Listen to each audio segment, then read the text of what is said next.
Okay, let me start by thanking all of you that have joined. I've been listening for the past 20, 30 minutes to everybody's comment from Sudan to Madame Bolale and everybody. And you, let me thank everybody. And hello, everybody who have joined in this. And I agree with Sudan that it was very sudden for us to do this. We just felt, yes, it's sudden, but let's just talk.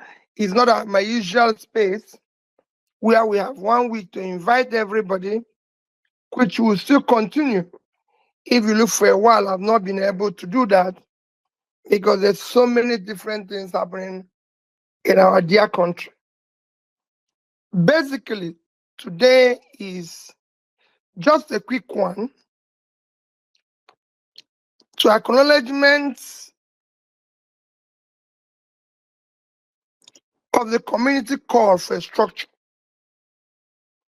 Because I know all of you have been for a while, calling for one form of political structure in order to deal with this new birth of this new Nigeria. Some have made comments, some have said this, but for those who are close to me, I've always maintained that where we're coming from, we need time to know those who are with us in this long journey and those who are not.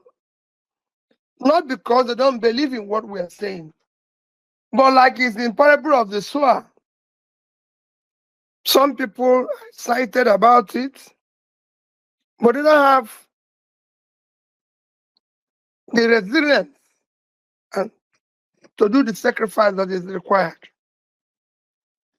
And the same thing goes on and on. So it became necessary to wait. We had to wait. We had to do whatever is possible to ensure that we don't rush the program. But where we are now, it is time to start talking on that structural issues, which we still want to do gradually. Because we now believe that we now have people who believe in this new Nigeria we're preaching, people who are ready to sacrifice for it, people who are ready to wait for it. We have now a reasonable number to start talking about it. So now is the time for a strong socio-political structure across the country, across the 30 states, one that includes not just hardcore obedience, but also over 6 to 10 million. Because I know while they said we got 6 million votes, I know we got up to 10 million. So all those who supported us, all those who voted for us,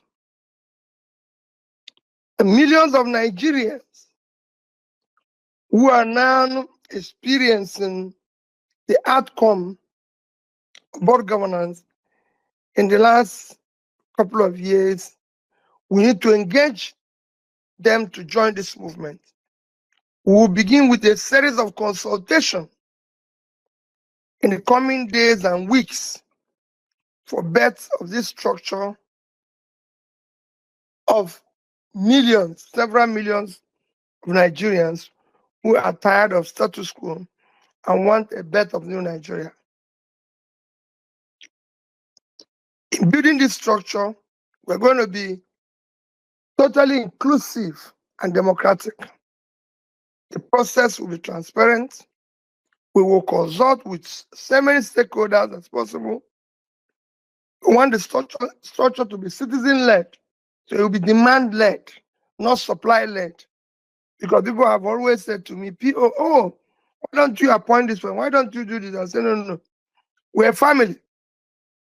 This family will come out with their own structure that they will all believe in and will all monitor and see the listening. So in it, we've nominated a number of people. I've looked at the number of people, most of you who are in this space, like Madam Bolanle, Madam Aisha, Dr. Mo, Anelo, Favor, Dam, and others. And others that will join for us to start the consultation that is required. It's not going to be all of us are doing a sacrificing for it. Getting people like Dr. Tanko, who's going around all over the place, and so many others to join us in trying to build this structure that is required. The people local, the people overseas, and all that. Yesterday I was talking to Mazi and Elomba and everything, telling them this is where we want to go. And this is what we want to do in order to start building the required structure. Because people have always talked about structure. I say, wait, you will see that as we go by. But I'm not deterred because I listened to the National Democratic Institute lecture. I mentioned it to people. It was wonderful that they talked about opposition and people losing the election. The former Prime Minister of Denmark, I think he's the foreign minister now, he's been Prime Minister 2 times, talked about what happens when you lose the election. What happens to the party? What happens to the people? That is when you really see people in the true sense. That is when you know those who can withstand the sacrifice that is required to be in opposition. And this is the case of where, in a world where nobody is harassing the opposition, in a world where nobody cares about the opposition, so you can imagine what is happening. The NATO secretary, former NATO secretary, who came after him, repeated the same thing of their experience in the UK when they lost the election as Tory party, how everything scattered. And he said it's beginning to happen to them again. He said, but most importantly, if the leader can hold on to what he believes in, with time, some disciples will turn back. Those who left will see reason, because especially when the government in office is not doing the right thing. So I thank all of you who are still here, and urge all of us, let's continue now. The result of this engagement will be formidable structure at national, regional, grassroots level, something that we can call our own as we approach the next cycles of election. The structure will enable us to field and support credible candidates at all levels of government who are committed to new Nigeria. Like most said, we're not at this stage talking about party. We're not talking about anything. I continue to tell people my belief that we will have party problems resolved. And whatever comes out, we'll all be together. This structure will enable us to ensure that integrity and competence, because we'll design a system that will only allow competent people with capacity and capability to be involved in what we are doing, managing the structure, and being supported in elective posts. Thank you, Peter Obi, for indulging us on this space. So I don't know, I just joined the space. I hope nobody has asked this question. I just wanted to ask Peter Obi if or what he thinks about people that feel he isn't radical enough. I know we've been asking this question for so long, but what do you think about people that maybe feel as if when maybe there's something you need to speak on, maybe you don't say it on time, maybe because you're busy. So what do you think about that? What do you think about the end bad governance protesters? Okay, I have two questions. What do you think about the end bad governance protesters and the ones that have been detained for 60 days and all the rest? And about PDOM and the other journalists? I already know you already spoke about the other journalists today. And lastly, what do you think about the future protest October? What do you think about all the protests, and what do you think can be done? What do you think is the right approach to tackle this particular government in power because of all the bad news we've been hearing from them and how they're not like doing the right thing in office? So thank you. Those are my questions. Well, mine is a very simple thing. I've always said it. Its citizens must always hold their government accountable. And when I talk about citizens, it's going to be everybody. It is not left for, say, Peter Obi, anybody to hold government accountable. I'm doing my own as much as I can. And I'm sure that no other opposition is doing what I'm doing in terms of being engaged, moving around, and everything. That is why even when people say, oh, maybe he's this or he's this, I laugh because those who are saying it have invited at least 6 and say, I want you to go from where to here to me. More will recall when somebody said something and I said, we are going to Osun State tomorrow and I want you to join me. He said, when are we leaving? I said, we're leaving Lagos 4:35 a.m. He said, no, why don't we stay up to 10? Peter, is it not possible to do this? Before the man wake up, I was already in Oshobo.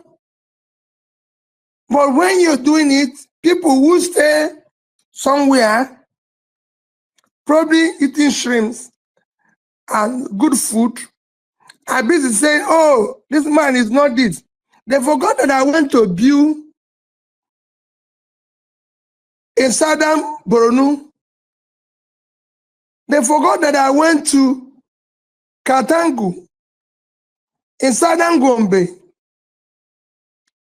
And on, difficult places to campaign, and I still going all those places today.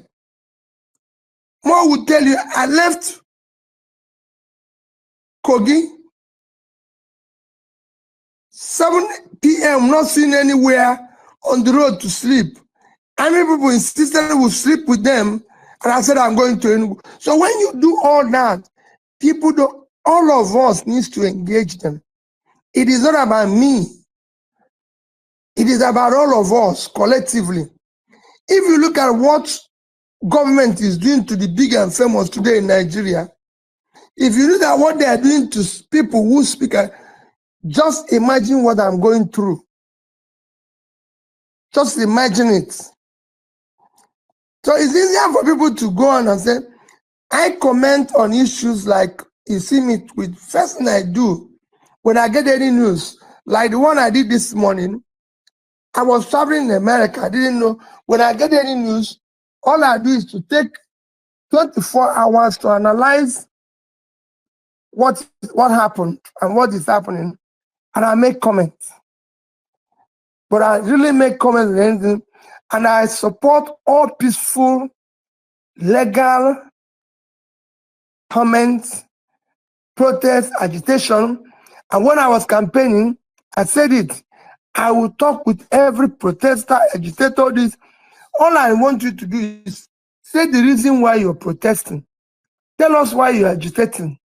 Don't just say for the sake of it, there's about governance. No. If you see my tweet, I state the things where I don't just go. That's why I go and do the research, have the facts, have everything, so that when it is verified, people can see, even if it's somebody who made the statement, yes, I can now do so on another person's statement. And usually, those who come close to me will ask me, oh, this is this, this is it, this is this. And most of you who are in this space do that. You'll see that when they tell me, oh, you haven't commented on this, you haven't commented on this, I'm looking into it and I will eventually comment and send them back as I have commented on it. But thank you. I urge you to continue. If there's any place I'm not doing well, please correct me.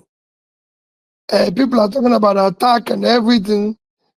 Just imagine what people are getting so you can imagine what I go through. But I assure you of my commitment, and I want you to be similarly committed. There's no alternative to this journey. If we see one, we'll acknowledge. But there's none. And it is important that people understand that we have to continue on this trajectory because there's no alternative to what we're doing. Things are worsening every day. And those of us who are in government, as far as I'm concerned, are not bothered. As I was mentioning to people about how the capital budget of our primary health care and capital budget of all our teaching hospitals being below what we used to buy jets, anything. There's nothing anybody can imagine. No other country can that happen. So it is for all of us to hold our hands together within the law and continue to say what is right. Continue to criticize what is right. Continue to do and stand on the truth. It is not easy. Any of us can be picked up at any time, but we will continue in the right direction. And I'm sure we will remain and continue to succeed. Thank you. May God Almighty bless all of you, bless this noble endeavor, and bless all suffering and all Nigerians who don't know where the next meal will come from. God bless Nigeria.